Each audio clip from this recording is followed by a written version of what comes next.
नई टिहरी से काफ़ी सारी चीज़ें बहुत आसान है कैप्चर करना, लेकिन काफ़ी सारी चीज़ें बहुत मुश्किल भी है। जैसे कि वीनस, जो कि आज का हमारा टारगेट है, क्योंकि वीनस शाम के समय पे अस्त हो रहा होता है, तो इस वजह से मेरे पास समय बहुत कम होगा। क्योंकि जैसे जैसे मैं उसको कैप्चर करने की कोशिश करूँगा, टेलीस्कोप सेटअप करूँगा, वो अस्त होता जाएगा। इसलिए मेरे पास बहुत छोटी विंडो उसको कैप्चर करने के लिए होगी। और दूसरी समस्या ये है, क्योंकि नई टिहरी के आसमान के ऊपर स्काई ग्लो काफ़ी ज़्यादा रहता है, इसलिए वहाँ पर प्लेट सॉल्व करना बहुत मुश्किल है, टारगेट को सेंटर करना बहुत मुश्किल है। इसके अलावा मेरा आज का प्लान है कि मैं मून के कुछ, चांद के कुछ क्लोजअप्स लूँगा, कुछ इस तरह के एरियाज़ के जहाँ पर कि काफ़ी डार्क भी रहता है फुल मून होने के बाद भी, और क्रेटर्स काफ़ी विजिबल रहते हैं। तो इस तरह के मैं कैप्चर करने की कोशिश कर रहा हूँ। चलिए, फिर मुझे अपना टेलीस्कोप भी अभी सेटअप करना है, क्योंकि वो ऑलरेडी डीप स्काई ऑब्जेक्ट को कैप्चर करने के लिए सेटअप है मेरा रिग, तो मैं उसको कन्वर्ट करूँगा प्लेनेटरी रिग में। हेलो दोस्तों, मैं हूँ रमेश, मैं हूँ एक एमेचर एस्ट्रोनॉमर और एक एस्ट्रो फोटोग्राफर, और स्वागत है आपका टिहरी स्काईज में। आज है एक और शनिवार, और हमेशा की तरह आज हम चलते हैं एक और एस्ट्रोनॉमी एडवेंचर पर। Keeps you up at night, yeah. Make all the demons quiet, yeah. We were built to thrive, yeah. I think that we've all had enough. Keeps you up at night, yeah. Make all the demons quiet, yeah. We were built to thrive, yeah. I think that we've all had enough. Yeah, I think that we've all had enough. आज हम capture करने वाले हैं Venus, और उसके लिए मुझे अपना इमेजिंग ट्रेन चेंज करना पड़ेगा। मुझे ये वाला जो कैमरा है, ये मुझे लगाना होगा गाइड स्कोप में, और जो यहाँ पर जो कैमरा लगेगा वो मेरा 224 MC कैमरा होगा, जो कि वीनस की इमेजेस कैप्चर करेगा। तो चलिए इसको शुरू करते हैं।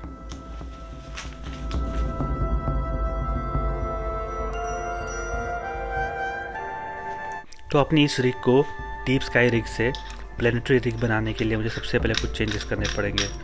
जैसे कि अपना जो डीप स्काई कैमरा है, उसको प्लेट सॉल्विंग के लिए अपने इस वाइड फील्ड जो गाइड स्कोप है उसमें सेट कर दूंगा, इस तरीके से टी रिंग लगा के।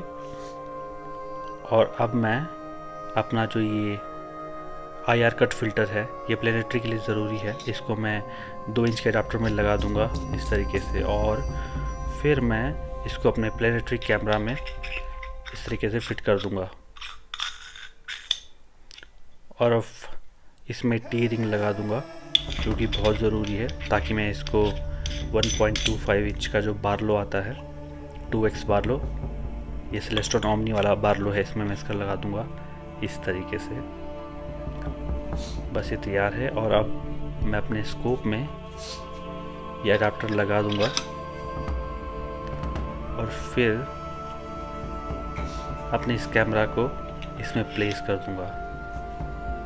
और अब हमारी ये रिग बन चुकी है डीप स्काई रिग से प्लेनेटरी रिग।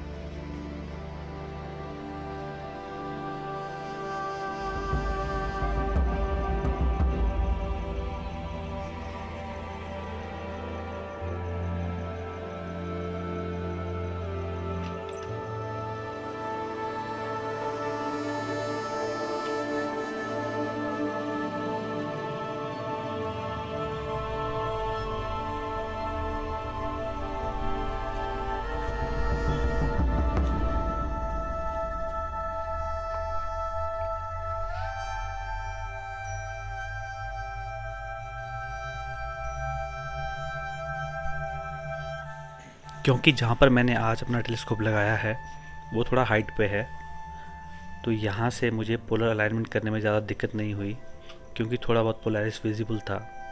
और इस बार मैंने इसीलिए शार्प कैप से पोलर अलाइनमेंट किया हुआ है।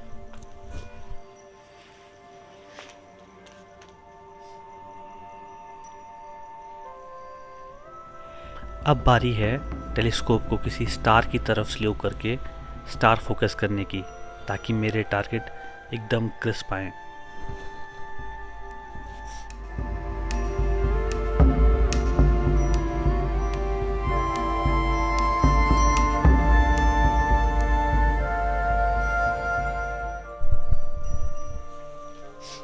लेकिन आज मेरे साथ एक पहली बार बहुत ही अजीब घटना घटी। मैं अपने टेलीस्कोप को जहाँ भी मोड़ता था, मुझे एक भी स्टार नज़र नहीं आते थे। बस ब्लैक ही ब्लैक नज़र आता था। मुझे लगा शायद मेरा कैमरा ही ख़राब हो गया है। मेरे पास समय बहुत कम था, इसलिए मैंने सोचा कि चलो अब देखा जाएगा। अपने टेलीस्कोप को टारगेट की तरफ स्लो कर लेता हूँ, वीनस की तरफ, और फिर देखा जाएगा कि फ्रेम में टारगेट आता है या नहीं आता है, कैमरा इसको कैप्चर करता है या नहीं करता है।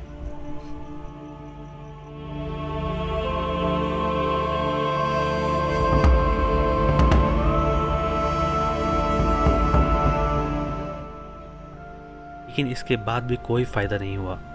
मुझे कुछ भी कैमरे से दिखाई नहीं दे रहा था, एक स्टार नहीं, कोई वीनस नहीं। और फिर मेरी नज़र मेरे टेलीस्कोप पे गई और मैंने देखा कि मैंने उसका ढक्कन ही नहीं खोला था।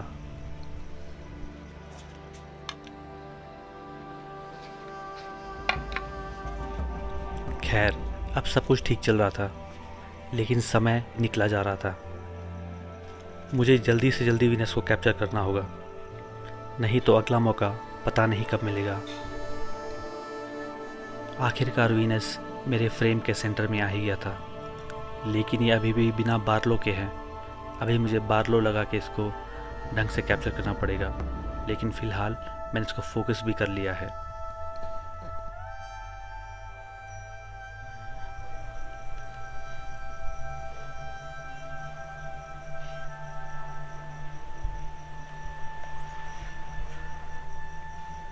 एटमॉस्फेरिक डिप्रेशन काफ़ी है।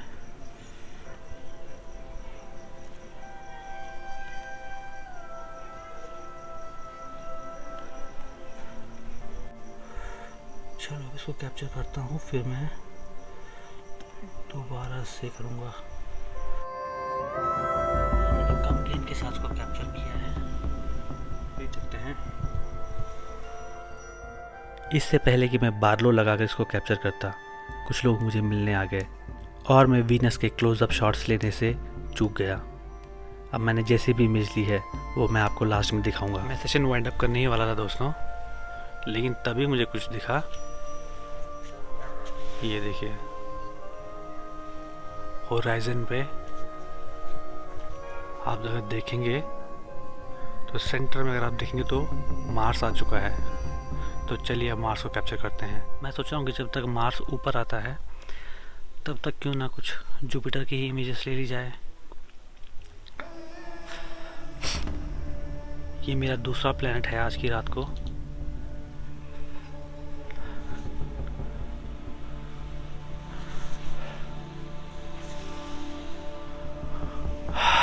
अभी जुपिटर कैप्चर हो रहा है, जो कि मून के पास में है। अब अपना मार्स लगभग 10 डिग्री ऊपर आ चुका है, तो देखते हैं, इसको कोशिश करते हैं कैप्चर करने की।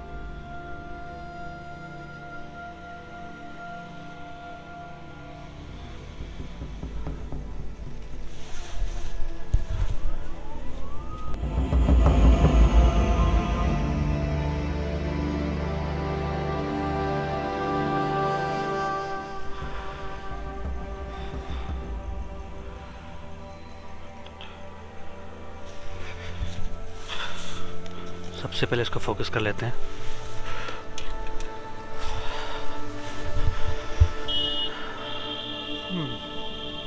बढ़िया फोकस हुआ है, ठीक लग रहा है।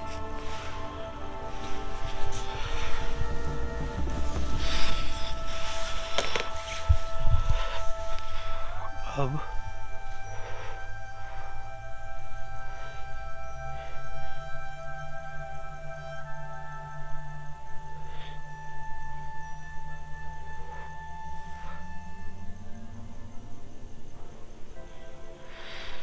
गेन कम करेंगे। ये देखिए, ये रहा अपना मार्स। मुझे इसको सेंटर लाना है।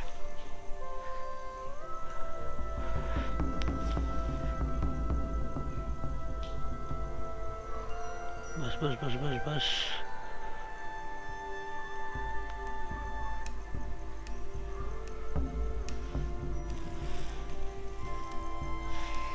बहुत वॉबल है अभी एटमॉस्फेयर में, क्योंकि अभी 20 डिग्री से नीचे है ये।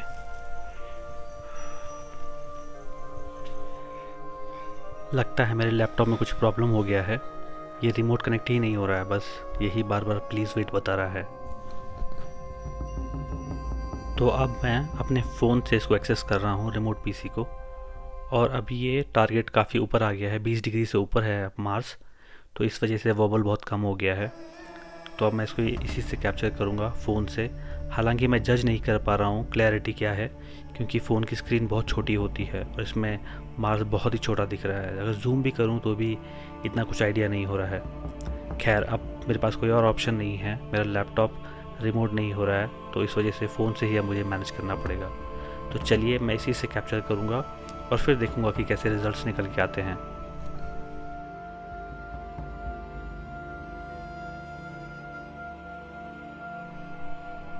तो दोस्तों, रात अब काफ़ी हो गई है, तकरीबन 11:30 बज गए हैं, और मैंने आज की रात 4 प्लैनेट्स कैप्चर करे हैं और साथ में मून भी कैप्चर किया है।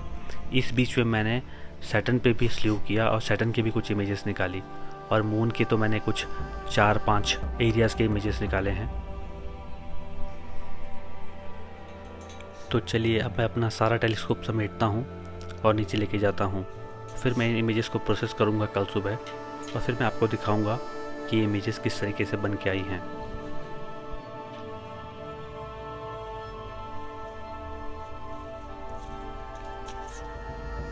तो दोस्तों, अगर आप अभी तक मेरे साथ बने हुए हैं तो मैं कह सकता हूँ कि आपको शायद ये वीडियो पसंद आया होगा। अगर आपको मेरे कंटेंट्स पसंद आते तो प्लीज़ लाइक करें, सब्सक्राइब करें, अपने दोस्तों के साथ में शेयर करें, और अगर आपके एस्ट्रोनॉमी से रिलेटेड कोई भी सवाल हैं तो आप मुझसे पूछ सकते हैं। अब समय है रिजल्ट्स दिखाने का, उन 4 प्लैनेट्स का और मून्स के कुछ क्रेटर्स आपको दिखाने का जो मैंने कल रात को कैप्चर किए हैं। इनमें जो जुपिटर की इमेज है वो मेरे द्वारा ली गई आज तक की मेरी सबसे बेस्ट जुपिटर की इमेज है। और हाँ, मार्स की तो मैं क्या ही कहूँ, मुझे उम्मीद नहीं थी कि मार्स इतना ज़्यादा सुंदर आएगा। आप ज़रूर देखिएगा कैसा आया है, और सैटर्न भी काफ़ी अच्छा आया हुआ है। तो चलिए आपको छोड़ जाता हूँ मैं इन तस्वीरों के साथ में। सितारों के साथ इस सफ़र में आपसे मिलते हैं अगली बार।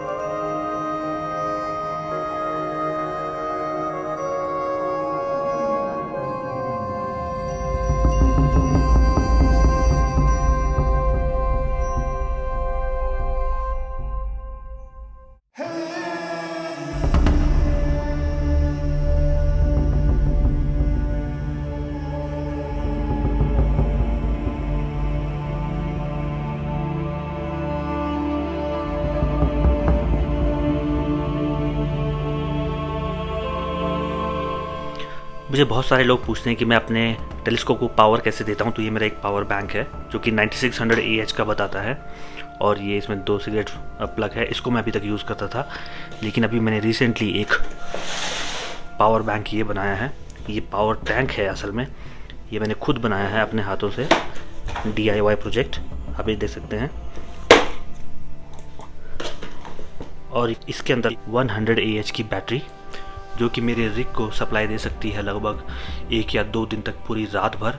चाहे मैं इसमें अपना टेलीस्कोप चलाऊं, सारे ड्यू हीटर्स चलाऊं, कुछ भी चलाऊं, ये पूरा एक रात तो बहुत ही आराम से 12 घंटे आराम से ये बैकअप दे सकता है। अगर आपको इसके लिए एक डेडिकेटेड वीडियो चाहिए कि ये मैंने किस तरीके से बनाया है तो कमेंट करके बताइए। Cause I don't give a fuck what you say. Yeah, I'ma do shit my way. So you can go kick rocks, I'ma stack bricks up, build what I want to make.